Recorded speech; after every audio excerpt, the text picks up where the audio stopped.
My name is Jason Frank. I live in Castle Rock, Colorado. I am a registered nurse, and I have my own small business doing a thing called muscle activation techniques. I'm also a military veteran, infantry, airborne, all that stuff. That was many years before, and been a native of Colorado my entire life. Kind of moved in and out a little bit here and there, but my family's pretty much been here since pioneer days. I was brought up hunting and fishing and going in the woods and doing all the things that Colorado people do, you know. Got into bigfooting, I guess it was about 2008. I'd have to look at the dates. I can't remember. It's all run together by now, but actually accidentally came across some massive tracks near Pikes Peak. They were in the snow while I was turkey hunting, and there was no way anybody could have faked them. I've been hunting my whole life. I'm a really good tracker, and the snow was knee deep. There was no way you could fake that. They had like a 9-foot stride. And so I was kind of dumbfounded by that. Took some pictures of it as best I could. I didn't really know what I was doing. And took pictures of the tracks. And then I remembered seeing a show on TV, you know, just flipping through the channels on Bigfoot, and there was a guy who at the time I didn't know his name. I remembered that he was from Idaho State, and that's all I knew. So I called Idaho State, and I said, I seem to remember one of your professors on the TV show about Bigfoot, and I had found these really weird tracks, and I know that they have to be the real deal. There's no way anyone could have faked them. And, you know, do you know of anybody? And the secretary knew exactly who I was talking about, and she sent me off to Dr. Meldrum's office, and spoke to him for a little while, and then he had me send him a CD of the tracks that I had found, and he was pretty well blown away by them, because some of them there's actually 2 sets of tracks in the photographs going down the creek. It looks like maybe a day or two before the other set was made, probably during the storm to get out of the weather, and then coming back, which were the ones that got my attention. And so anyway, spoke to him, and then he had me send those off to Dennis Foll, who's a really good friend of mine now. He's a BFRO investigator here in town. And Dennis liked what he saw, and then me and Dennis just kind of hit it off and became really good friends. And he offered, that was in March, during March turkey hunt, and Dennis offered to take me out on one of their expeditions to go try to see one, which came along in July, and that's a whole other story, that trip. But that's pretty much how I got into this. That's my background. Like I said, the snow was up to my knees when we found them, and you know, I walked over to look at them, because I like I said, I've been hunting my whole life, so especially in Colorado, you get really good at tracking at a distance, so you don't have to track through the snow and everything else. And no elk, no deer, no other animal I have ever seen leaves tracks like that. There was basically these giant footprints, shaped holes. They were a little old. They were a couple days old. They had kind of blown in and, you know, melted a little bit.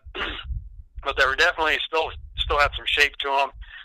And they also had an amazing stride. I would say the stride was probably 8 to 9 feet between each footstep. And they were almost, you could see a slight deviation between the left and right foot, but they're almost in a straight line. And like I said, there was just no way. The area that we were in was a really remote canyon. That is known. I've come to know that there's actually a lot of activity back there in that canyon. I've talked to a lot of locals that have seen them down there. But when my wife and I were going through there to get into that area, we actually had to blow through snowdrifts to get through there. No one had been in there in weeks. And when we got back in there, like I said, I just happened to look up and saw these really weird track formations across the creek, and I had to go look at them because it just didn't look right. Unlike a lot of people, I don't know, I just had just good luck with it, I guess, or whatever. But so anyway, I got invited to go on this BFRO trip with Dennis and the guys, and at the time I wasn't working a whole lot, and I had some extra time on my hands, so I decided, you know, I knew where the expedition was going to be, and I was still, even though I knew that these tracks were real, I just wanted to make sure that, you know, that all this was legit, because I've been hunting my whole life, like a lot of people say, and I'd never seen them. And so I went out to the area which is now my favorite research area. I went out there by myself, and I had at the time I had like a little 1948 camper that I pulled around. It was pretty beat up, looked like a haunted house. But all that up there, and I just took it from, you know, the perspective of, like, I know that the tracks I found were real, so I'm just going to assume that these things are really out here. If I'm one of these things and I want to approach a camp, what are the things that are going to make it more enticing for them to come in? So I kind of backed my camper up into the trees, into this little section that I thought, man, this looks like it'd be pretty easy for them to sneak up on me. And I was by myself for 2 days, and I set my camp up there and cut my firewood and did all that stuff. And as soon as I was done cutting firewood and everything else and got all my chores done, it started raining. And I went into my camper, and the stuff started almost immediately. I sat down in my camper, and I was eating lunch, and something ran by and hit the back of the camper. And I thought, what in the world? You know, it was broad daylight, like 2 or 3 in the afternoon. And pretty soon, it happened again. And then I started hearing, like, rock tapping. It was like a really rhythmic kind of rock tapping going on in the woods right behind my camper. And it was really annoying. It was almost like a dripping faucet. It just kept going and going. And so I kind of put up with that for a couple of days.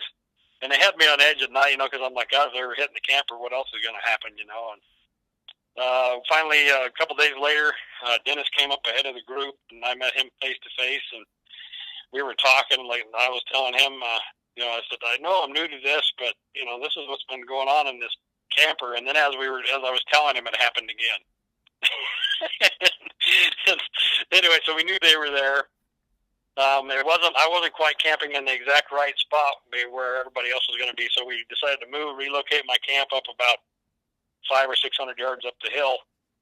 And, we set up the camp up there, and then everybody showed up, and it was a rather large group. And I thought, man, how could these things ever want to show up with this many people around? And I've learned something that doesn't really make much of a difference. But we were up there, I want to say 3 or 4 days, but it was on the last night. We went up and we divided up into groups like they always do on television, you know, where you're banging on trees and whooping and trying to get something to answer you and all that stuff. And because of my military background, they kind of put me in charge of this little group of 5 or 6 of us, and we went on this hillside, and there was other groups, and we had our radios and all that stuff. But we went up there during the day, and we sat up on the side of the hill, and it was probably 3:30 in the afternoon on this big hillside that overlooked a really, really thick wooded area that I had actually hiked during the previous 2 days of just hanging out. I had hiked it, and I knew how rugged it was. It took me forever to get through there. And we're sitting up on the hillside, and all of a sudden, this is the first vocalization I had ever heard. We hear this thing running through the woods right below us, maybe 200 yards below us in the wood line. And, I mean, I'll try to impersonate it. It was the strangest noise, but it sounded like a... And it was just running, doing like 30, 40 miles an hour through some of this god-awful terrain down here on this tree line below us. And it just blew me away. It really just blew me away. And we were all kind of just looking at each other, and none of us were experienced at that point. Everybody on that hillside was new. And as soon as the sun started setting, we started getting rocks thrown at us. And they were screaming at us. They would scream, and they kind of grunt, and you'd hear them run behind you. And then they would, you know, break off a tree limb, or they push over a tree. And some of the rocks that were getting thrown at us, I mean, they were anywhere from a softball size up to a bowling ball size. And we were up there having rocks thrown at us for, I don't know, probably 5 or 6 hours, I would guess. And we weren't very far from the main camp. We could actually see the fire pit from the main camp, which was maybe a quarter mile down the hill, maybe. And some of the people in our group were getting really nervous and really scared. So we decided to finally leave, and we were the last ones to head back to the camp, and it was about, I want to say maybe midnight or so. And so nobody wanted to be the last person in the line, so I went ahead and took the last position in our line of people walking down the hill. And we started walking down, and it was so dark that we had a Generation 1 night scope with us, and you couldn't see anything with it. I mean, it was just too dark. And yet these rocks were whizzing by our heads, and you know they weren't having any trouble seeing whatsoever. And there was one behind us. I couldn't see him. But he would, as we were walking down the trail trying to get back to camp, he would stomp his feet and grunt at us. and he had been within maybe 30, 40 feet of me. I'm just guessing. But every time I turn around and try to see him, I never could see him. I'd just hear him grunting and snorting, and then he'd stomp his feet, and then he'd grunt and snort. And this went on for pretty much most of the way down the hill. And so I called on the radio to Dennis to find out what he wanted us to do. And Dennis said, well, why don't you turn your headlamps off? And at this time we were in the middle of this area of skunk cabbage. I don't know if people know what skunk cabbage is, but it almost looks like tobacco. And it grows it's wild, and it grows really tall, especially that time of the year. It's probably, that area of the skunk cabbage is probably 5 feet tall. And so we're walking through there, and he said, just turn your headlamps off and duck down and see if it walks on you. Well, I guess I didn't approve of that trick, so we turned our headlamps off, and we ducked down, and that lasted all of about 20 or 30 seconds before one of the people in our group started, just like crying. She was so scared. And so we stood up to leave. I turned on my headlamp, and the guy in front of me was wearing a Denver Broncos coat. And I saw this thing go right past my right ear, and I thought it was a moth at first, just a split-second thought. I thought, man, that moth is really going. But it turned out it was a rock about the size of a golf ball, and it was thrown with some serious force. And it went right past my ear, hit him in the jacket, and actually knocked him over. And we ended up picking him up and helping him all the way back to camp, and we had to do some first aid on his back. It gave him a pretty good welt, basically like getting hit with a golfer. And we got back to the camp, had a little powwow at the fire, and we'd had so many people seeing things and different encounters that had happened that night. We decided to go to bed and see what kind of activity happens when we go to bed. I was still quite a nervous wreck, and sitting in my trailer talking to one of my new friends that I had made, and we're sitting there, and I could have swore I saw something run past the back of my camper, and we're like right in the center of the main camp. We were right 20 feet from the main fire, and I just saw this big black figure just run past the back windows of my little camper, and I thought, now I'm really on edge. There's no way I just saw that. I'm kind of thinking I'm just losing it, been too stressed out or whatever. So I go to bed, and then a couple hours later, I'll wake up and I hear everybody talking outside the camper, and everybody's kind of going crazy. And it turned out that they had come in and raided a bunch of equipment. We had a van that was damaged by one of them. We had a car that had one jump on it. We got several handprints and footprints and stuff. And so anyway, and then this is kind of disgusting, but I had set up a bathroom for everybody. We had a toilet seat with a bucket, and we had trash bags for the ladies to use. And I was maintaining that because my condition, I had to use the bathroom a lot. And we had one full bag of fecal matter that probably weighed 45 pounds, I'm guessing, was set off to the side, and we were going to take it to the dumpster. And I went up there after all this commotion, after hearing everybody, went up there to use the bathroom and realized that bag of feces had been stolen. And that area where I had actually put that up, set that bathroom up, was surrounded by thorn bushes and rose bushes all the way around it. So whatever took it had to be tall enough to hold it above a 5-foot rose bush and carry it out without dragging it off on anything.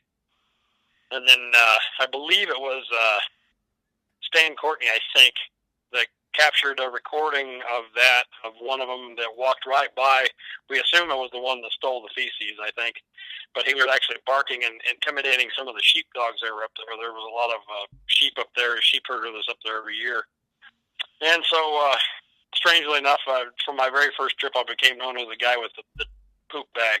But, that was my very first experience, first trip out. Then I had another very significant one a couple weeks later. So that all that is actually part of the BFRO record. There was a lot of reports that were made on that one, a lot of different witnesses. Because there was an official BFRO trip that's been recorded thoroughly. Yeah, no, like I said, I don't mind. I'll talk about it. Like I said, I've told this before a couple of times. So I had made some new friends, some awesome friends and connections on that trip. And they basically pulled me aside and said, hey, you did really well, with all that stuff. Would you like to go to a place even more intense? And by now I'm hooked. I mean, yeah, I'm scared. You know, it's crazy to have something like that walking down a trail grunting at you, and you can feel the vibration of his feet on the ground. But I really wanted to, you know, get another sighting or get something a little more in my face, I guess. I don't know. Yeah, I was hooked. I just wanted to see more. And so I went with some more really well-known Bigfoot people that I'd met on that trip. I don't know if they want me mentioning their names or not. And went to one of them's favorite locations down here, which is definitely in my top 3. And we went down there to this really extremely remote place and found some crazy stuff. We were finding all kinds of tree twist-offs and all this different stuff, and that went on for several days, but we really didn't have a lot of activity for several days. But the weather, it's extremely, that location is really high in elevation. We were getting really nasty weather, lots of hail and rain several times. Eventually, and this kind of plays into the story, I had a small backpacking tent I was living in or staying in that had 2 plastic windows, and the hail had actually broken the windows out.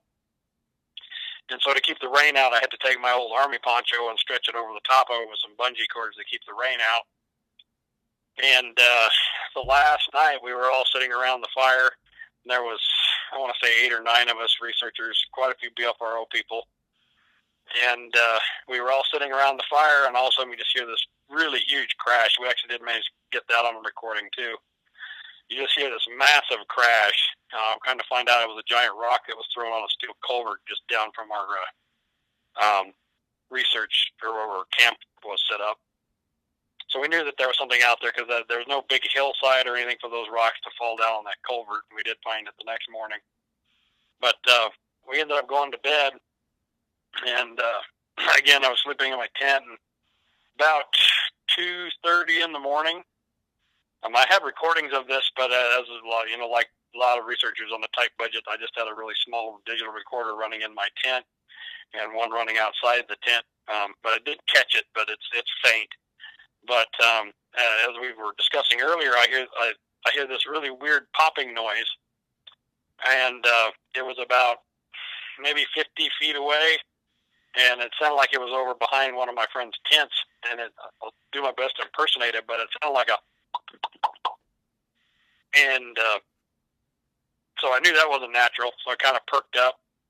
And I'm laying there in my tent, and I'm thinking, oh, I'm going to get to hear him again, you know. And, well, turned out there was one that was right outside the tent, right off of my left foot. He was about 14 inches from my left foot. And he answered the same way, same popping noise, same everything. And that really made me nervous. I thought, my God, that thing's standing right over top of me. I mean, he really was. And so my heart's just kind of beating, and I'm breathing pretty heavy, and I'm trying to stay as calm as possible. I don't want them to hear me getting excited. I'm trying to stay really calm. And eventually I started hearing them walk around, and I could hear them kind of walking around. They would click, and they'd pop, and then little whistles here and there, but usually most of it was just clicking and popping, and they would also tap rocks. They had like little rocks that kind of tick, tick, tick, kind of like a Morse code. And this went on for a couple of hours. I laid there in my tent and listened to these things shuffle around for probably 2.5 hours. And I'm just trying to stay as still as possible. By the sound of it, it sounded like they might have even outnumbered us. There might have been more of them than there was of us. There was quite a few of them. And they were really smart about the way they would move. They'd only move like when the wind would blow, or if like a jet would fly over, or if the rain would start to fall or whatever. I noticed that because every time it would get really quiet outside, I wouldn't hear anything, and I'd start thinking, are they gone? Or did they leave? And then all of a sudden, like I said, the wind would kick up a little bit, and then all of a sudden you start hearing them shuffling and walking around. And after a while, it got to be where it was really enjoyable. It wasn't scary anymore. I realized they weren't there to hurt me. If they were, they would have done it a long time before then. And so I'm kind of relaxing and just kind of enjoying the moment. And then about probably 5 or 5:15 in the morning, I'm guessing, I hear one. I had made a pot of elk stew in a Dutch oven over at the fire pit the night before for everybody. And I hear the lid of my Dutch oven get lifted up. And then all of a sudden he just got really mad. And he went and you can hear it in the recording, but he just went raw, and he slams the lid down on the Dutch oven, and he runs over to my tent, and he covered that 30 feet in 3 steps. And in the recording, you can actually count the steps, so 10 foot a step. And he actually knocked over the wood pile. Meanwhile, all my buddies, all the other researchers, everybody is still sound asleep. Nobody else has woken up. I'm the only one awake. And I'm laying here, and this thing runs up, and it wasn't until I'd actually reported this to the guys after it happened, and it's in the recordings, but it wasn't until I saw Todd Standing film where he's holding the ones off of the flare, and you hear this weird gargling noise. But that's the exact same noise that they were making. This thing was making right outside my tent. He was doing this weird predator gargling, clicking noise, and he, like I said, he ran right up to my little 2-man tent, and he reached up and grabbed a handful of the poncho in his hand, and he stuck his fist through that broken window into my tent, and his hand literally was 16 inches off of my nose. And to say that I mean, even right now, it gets my heart pumping even just to think about it. I had nightmares about that for months afterwards. So here's this massive hand, and it's feeling this nylon between its fingers.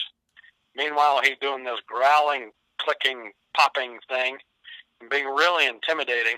And I'm laying in my tent terrified, and I did have a firearm with me, but I had promised not to use it, and I never have, but it was definitely aimed at him. And I'm thinking, this thing is going to kill us both, you know. And he got down on all fours, I guess. I can only assume. And he stuck his face right next to the rainfly, maybe 16, 20 inches from my face. And his face was right up against the material, and he was smelling me through the side of the rainfly. And could see the nostrils flaring and all this stuff. And I mean, his head was enormous. It was like bigger than a 5-gallon bucket. I mean, he was just huge. And, you know, and I knew that if things had gotten bad, you know, the hunter in me and everything else, I'm thinking, I know I can probably kill this one at the range that he's at, but I don't know about his buddies, and are they going to kill the rest of us? And I really didn't want to hurt him, but I'll tell you, he was pushing the envelope, and I've had 3 encounters with that same one since then, and he does that every time. I'm kind of gotten used to it now. It doesn't disturb me nearly as much, but he's bigger now. But anyway, he after all this stuff's going on, I always tell people I had like this guardian angel that implanted this thought into my head at the time, and I'll never forget it. It said, "He knows you're awake. Kick your legs." And because if you're laying there, if you're sleeping, you're going to be rolling over in bed, especially when I'm laying on the ground. You're going to move around once in a while. And one thing I've come to know is these things are probably watching us every night. They know all of our sleep patterns. And he noticed that I wasn't moving around, and I think that's what really cued him off. But the moment that I kicked my legs, and keep in mind the sun has come up now, it's sun outside. The moment I kicked my legs, he stood up. He made this really weird growling noise, kind of like, oh, my bad, you know. And then he said this weird command to the rest of them, and they all left. They all left the camp, going right by my tent. They walked down around the tent, and then they walked on this little hill that raises up maybe 15, 20 feet above my tent. And they walked up into this little saddle right up above the camp, and they started whistling and chirping, and just chirping like crazy. And they were kind of like chattering like monkeys, but they were whistling. And by then I thought, well, maybe I can get a picture of them now. So I turned on a camcorder and jumped out of the tent as fast as I could. By then they were all gone. So I ran around and woke everybody up, because like I said, everybody else had slept through this entire ordeal, and I'd been up for, 3.5, 4 hours probably. And so I wake everybody up, and we started looking around for evidence of them being there, and we did find some footprints right next to my tent. There were fingerprints all over the side of my car, where you could see they had rubbed off the dew. I've got photographs of those. You could see where their fingers were kind of dancing on the paint. And then we found a big urine mark behind my tent, and it wasn't until we went to pick all my stuff up that we realized they actually had urinated on my tent, my stove, and my water jugs. Trying to think of what else we uncovered during that whole thing. And just all the recordings. But like I said, after that, I mean, there was no doubt in my mind. I knew they were out there. There was no denying that at all. And anyone who says that somebody was messing with me, it's a hoax. Well, then you had a Cox 45 aimed at your forehead. I don't know if you'd want to pull that kind of a hoax off on somebody. But anyway, I've done that many times with him now. I had another encounter with him a couple of years ago that was actually maybe even a little more intense than that. But that's for my book. But yeah. And actually that was the one time where I actually, even during that encounter, I did manage to record one actually farting, which is pretty funny. I don't think anyone else has recorded a Bigfoot fart, but yeah, he was farting. It's pretty funny, and one of the BFRO investigators actually talked to him in his sleep when he farted, which is pretty funny. Because he was sleeping in the back of his truck, and you hear this thing go, brrr, and you hear Ron inside the truck go, what? He thought somebody was talking to him in his sleep, I guess. It's pretty funny. But, yeah, it was from that day on, I've been an addict of it ever since. They're amazing. And it is funny how different ones, I've now encountered them in, 6 or 7 different locations, and every one of them behaves differently. Well, I have been working the last couple of years on compiling a book. Unfortunately, my computer's eaten it a couple times. And now that I'm getting a little wiser, I'm going to start doing a memory stick and all that stuff. So I've started rewriting a book about all this because I have had, probably countless encounters like that. Not nearly as terrifying where they were so upfront, but I have been at arm's length with them, I would say, at least 100 times. At least. But it's usually the same ones. They're very familiar with me, and some of them have gotten so used to it that when I go to bed, they just they come right down, But yeah, so we're doing that. We're doing a fundraiser for my church right now. Got a bunch of the guys. We're going to be doing a thing on April 1st here in Castle Rock, Colorado, for the Methodist Church to raise some money to send some kids to Alaska and to help them with their playground. And my research buddies, Dennis included, and a lot of the other guys are awesome guys, and they want to help out, so they're all going to be there. We're going to be hopefully playing a lot of recordings. I'll have a lot of my collection. I've got handprints and footprints and all kinds of stuff in my collection I've collected over the years, and it's just a lot of fun. I think it's important, the work that you do here with the kind of publicity and education that you do for the public. I think it's really important, and that's why I'm willing to help you with my stuff, because people need to know these things so that we can keep them safe.